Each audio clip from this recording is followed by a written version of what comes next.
എന്തെങ്കിലും ഒരു സാധനം നമ്മുടെ കയ്യിലോട്ട് കിട്ടുമ്പോൾ അതും എടുത്തുകൊണ്ട് ഓടിപ്പോയി മാർക്കറ്റിലേക്ക് സെല്ല് ചെയ്യാൻ ഓടുന്നവരാവരുത് ബിസിനസ്സുകാരൻ.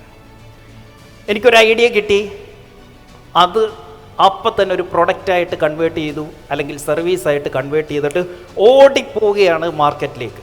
No, you have to learn to set your offers. Irresistible offer എങ്ങനെ സെറ്റ് ചെയ്യാം? എന്താണ് ഇറസിസ്റ്റിബിൾ?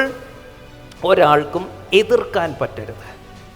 Irresistible offer. ബിസിനസ് എന്തിനുള്ളതാ? Is to make profit. Profit ഉണ്ടാക്കാനാണ് ബിസിനസ് ചെയ്യുന്നത്.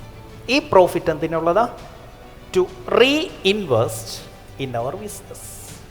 ബിസിനസ്സിൽ റീഇൻവെസ്റ്റ് ചെയ്യാനുള്ളതാണ് ബിസിനസ്സിൽ ഉണ്ടാക്കുന്ന പ്രോഫിറ്റ്. അപ്പോൾ ചോദിക്കുക, എൻ്റെ ചെലവിനുള്ളത് അതിൽ നിന്ന് എടുക്കാം. ഏത്? സാലറി എന്ന രൂപത്തിൽ. അപ്പോൾ സാറേ ഞാൻ പിന്നെ എന്തിനാ ഈ ബിസിനസ് എന്നും പറഞ്ഞിറങ്ങി? എന്നാൽ പിന്നെ ജോലിക്ക് അങ്ങ് പോയാൽ പോരായിരുന്നോ? അതിനാണ് ബിസിനസ് റൺ ചെയ്യുമ്പോൾ എന്തുണ്ടാക്കണമെന്ന് പറയുന്നത്? Extra profit. എന്തുണ്ടാക്കണം? Extra profit.